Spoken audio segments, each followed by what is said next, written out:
মুজিব সুলতান মোহাম্মদ ঘুরি কুতুবউদ্দিন আইবেক তিতুমির হাজী শরীয়তুল্লাহের ভূমিতে আজকের এই ইসলামী যুব আন্দোলন বাংলাদেশের সমাবেশে সভাপতিত্ব করছেন ইসলামী যুব আন্দোলনের সংগ্রামী সভাপতি মাওলানা মোহাম্মদ নেসারউদ্দিন। প্রধান অতিথি হিসেবে উপস্থিত রয়েছেন ইসলামী আন্দোলন বাংলাদেশের সম্মানিত আমির পীর সাহেব চরমনাই মুফতি সৈয়দ মোহাম্মদ রেজাউল করিম সহ ইসলামী আন্দোলন বাংলাদেশের নেতৃবৃন্দ, ইসলামী যুব আন্দোলনের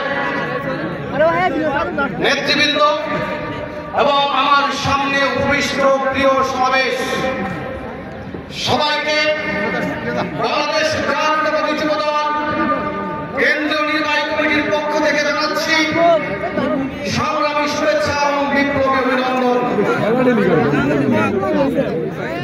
বন্ধুরা আমার, প্রথমেই আমি স্মরণ করতে চাই শহীদ রাষ্ট্রপতি জিয়াউর রহমানকে, যিনি বাংলাদেশের সংবিধানে বিসমিল্লাহির রহমানির রহিম সংযোজন করেছেন। শুধু তাই নয়, ৭২-এর সংবিধানে ইসলামী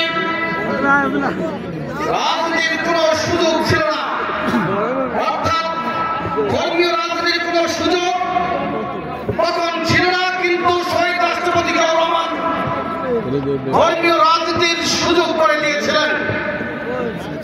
আমি শ্রদ্ধা নিবেদন করতে চাই আমাদের নেত্রী দেশনেত্রী বেগম খালেদা জিয়াকে, যিনি বরাবরই আলেম আমাদেরকে সম্মান করে আসছেন।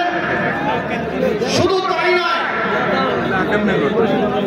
কওমি সনদকে তিনি স্বীকৃতি দিয়েছিলেন। আমি শ্রদ্ধা নিবেদন করতে চাই আমাদের প্রিয় নেতা বিএনপির ভারপ্রাপ্ত চেয়ারম্যান জনাব তারেক রহমানকে, যিনি হাজার মাইল দূরে থেকেও এদেশের মানুষের সাথে একাত্মতা প্রকাশ করেছেন। গত ১৬ বছর আন্দোলন সংগ্রামে নেতৃত্ব দিয়েছেন। বাংলাদেশের প্রতি ইঞ্চি ভূমি সার্বভৌমত্ব রক্ষা করার জন্য নিরন্তর প্রাণপণ নীরব সংগ্রাম চালাবেন এবং বাংলাদেশের একটি বৈষম্যমুক্ত রাষ্ট্র প্রতিষ্ঠা করবেন বলে আমরা আশা করি।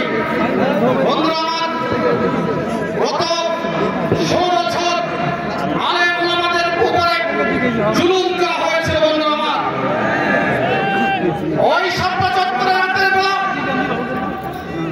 নিষ্পাপ আলেমদের উপরে হামলা করে তাদেরকে ওই জায়গা থেকে বিতাড়িত করেছিল।